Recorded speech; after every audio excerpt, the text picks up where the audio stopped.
वसंत भाग 1 कक्षा 6 की कविता वह चिड़िया जो का भावार्थ समझेंगे।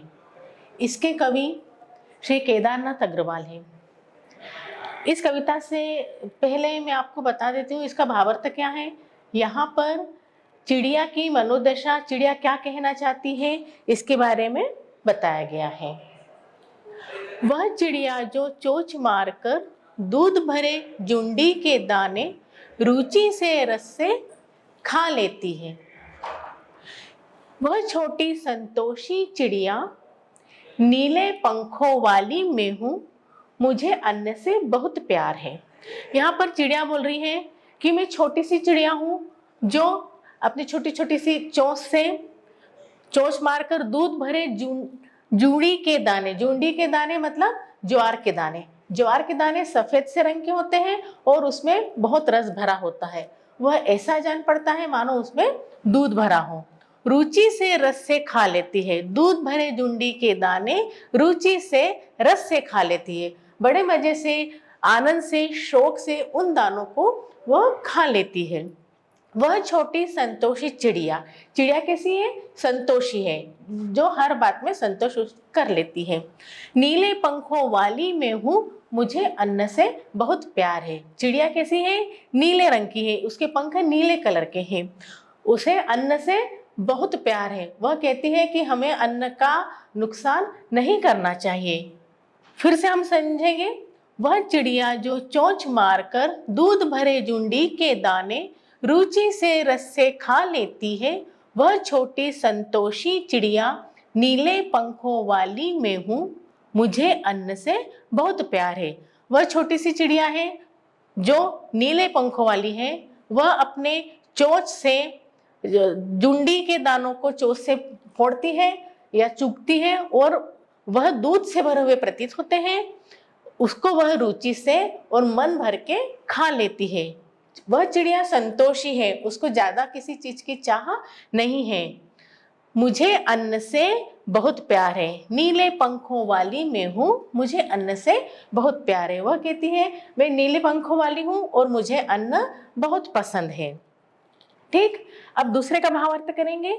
वह चिड़िया जो कंठ खोलकर बूढ़े वन बाबा की खातिर रस उड़ेल कर गा लेती है, वह छोटी मुँह बोली चिड़िया नीले पंखों वाली मैं हूँ, मुझे विजन से बहुत प्यार है।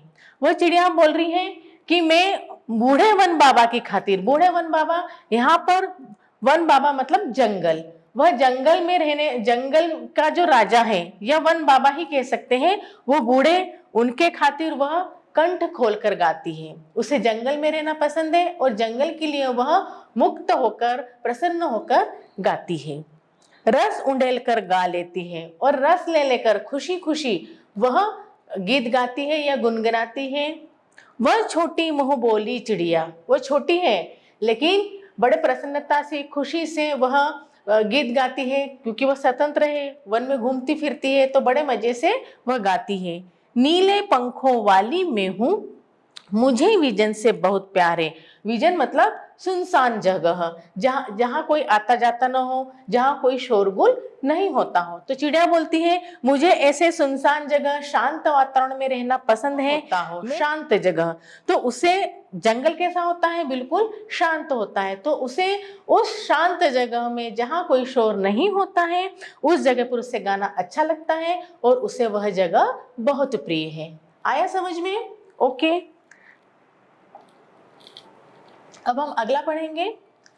वह चिड़िया जो चोंच मारकर चढ़ी नदी का दिल टटोलकर जल का मोती ले जाती है, वह छोटी गर्बीली चिड़िया नीले पंखों वाली मैं हूँ, मुझे नदी से बहुत प्यार है।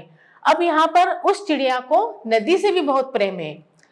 वो बोलती है वो छोटी सी चिड़िया जरूर है लेकिन चोंच मारकर चढ़ी नदी का दिल टटोर कर, चढ़ी नदी मतलब उफनती हुई नदी, जहां पर नदी का वेग बहुत ज्यादा है, वह उस नदी का भी मीठा जल अपनी चोंच में भर लेती है। जल का मोती ले जाती है और एक एक मोती उठाती है, एक एक बूंद पानी पीती है, इसलिए वहां पर जल को मोती की संज्ञा दी गई है। तो वह बोलती है कि वह चोंच मारकर चढ़ी नदी का दिल टटोलकर, बीच में से वह चढ़ी हुई नदी मतलब उफनती हुई नदी में से भी पानी पी लेती है, उसे वैसा ही स्वच्छ बहता हुआ जल पसंद है। वह छोटी गर्वीली चिड़िया, चिड़िया छोटी है लेकिन गर्वीली मतलब गर्व से भरी हुई, वह छोटी गर्वीली चिड़िया उसे नीले पंखों वाली में हूँ, उसे खुद पर बड़ा गर्व है क्योंकि वह स्वतंत्र रहती है, उसे नदियों का खुला स्वच्छ जल पसंद है, इसलिए वह स्वयं को गर्व से भरा हुआ महसूस करती है। मुझे नदी से बहुत प्यार है, वह कहती है मुझे नदी से बहुत प्यार है क्योंकि मुझे स्वतंत्र और बहता हुआ जल पसंद है। आपको भावार्थ समझ में आया? तो इसमें कुल मिलाकर यह बताया गया है कि चिड़िया को स्वतंत्र रहना पसंद है, उसे खुद से अपनी चोंच से दाना चुगना पसंद है, और उसे नदी का शीतल जल पसंद है, और उसे खुले जहां पर कोई न आता हो ऐसे शांत वातावरण में जंगल में रहना पसंद है। ठीक है, अब इसके क्वेश्चन आंसर, इसके पाठ के प्रश्न उत्तर हम बाद में करेंगे। वह चिड़िया जो के प्रश्न उत्तर करेंगे। प्रश्न अभ्यास में पहला प्रश्न है, तुम्हें कविता को कोई और शीर्षक देना हो तो क्या शीर्षक देना चाहोगे? उपयुक्त शीर्षक सोचकर लिखो। कवि ने तो इसका शीर्षक दिया है वह चिड़िया जो।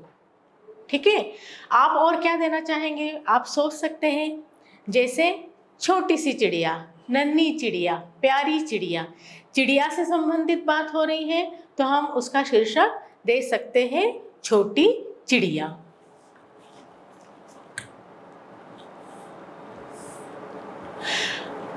अब अगला प्रश्न है, इस कविता के आधार पर बताओ कि चिड़िया को किन किन चीजों से प्यार है।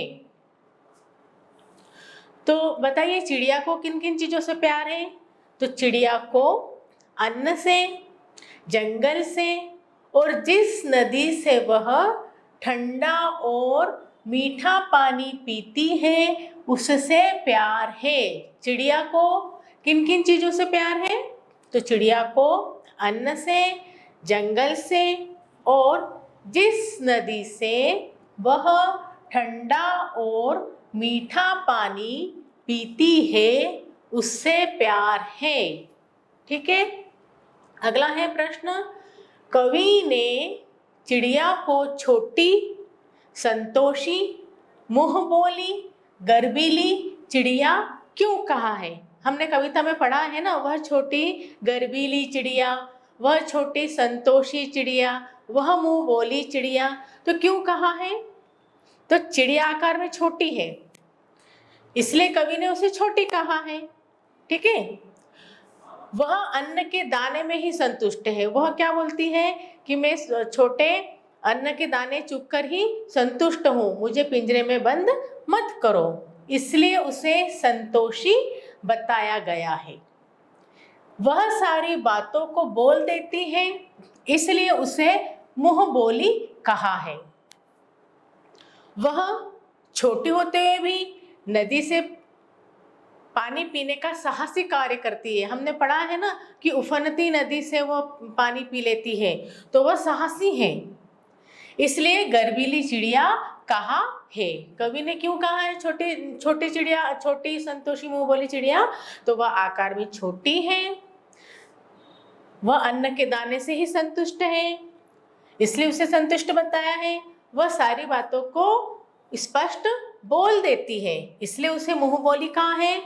और वह छोटी है, छोटी होने के बावजूद वह उफनती नदी का पानी अपनी चोंच में भरकर पी लेती है, इसलिए उसे साहसी और गर्वीली चिड़िया कहा है।